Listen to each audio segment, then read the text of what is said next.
high school শিক্ষান্ত পৰীক্ষাৰ প্ৰাক মুহূৰ্তত ৰাজ্যজুৰি প্ৰতিবাদ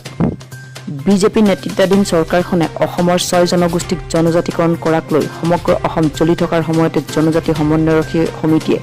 আহ্বান জনোৱা 12 ঘণ্টীয়া অসম বন্ধৰ প্ৰভাৱ গোৱামুখত ব্যাপক ৰূপত পৰা পৰিলক্ষিত হয় বন্ধৰ সময়ছোৱাত কোনো বিক্ষিপ্ত ঘটনাৰ বাতৰি পোৱা হোৱা নাই আপোনালোকৰ দাবীবোৰ আচলতে আমাৰ চিটুৱা কোঅৰ্ডিনেশ্যন কমিটি অফ ট্ৰাইবেল অৰ্গেনাইজেশ্যনৰ উদ্যোগত তেওঁলোকৰ আহ্বানত আমাৰ 19টা যিটো জনজাতি আছে আমি একেলগে সেই যিটো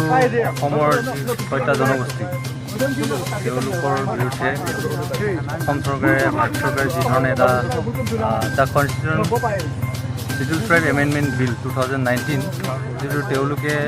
সেই বিলৰ জৰিয়তে অসমৰ 6টা জনগোষ্ঠীক তেওঁলোকে দিব বিচাৰিছে তাৰ সেই বিলৰ বাতিলৰ কাৰণে আমি আজিৰ এই বন্ধটো সমৰ্থন আছে আৰু সেই বিলখনৰ কথাটো আমি আপোনালোকে সকলোৱে গম পায় কাৰণ ভাৰতবৰ্ষৰ মহাসংযোগ মহোদয়ে আজি 9বাৰকৈ ৰিজেক্ট কৰাৰ পিছতো তেওঁলোকক আজি 5টা ক্ৰাইটেৰিয়া ফুলফিল নকৰাকৈ আজি তেওঁলোকক জনজাতিকৰণ কৰিবলৈ এটা সম্পূৰ্ণ চক্ৰান্ত কৰি আছে অসম চৰকাৰে গতিকে তাৰে প্ৰতিবাদত আমি আজিৰ এই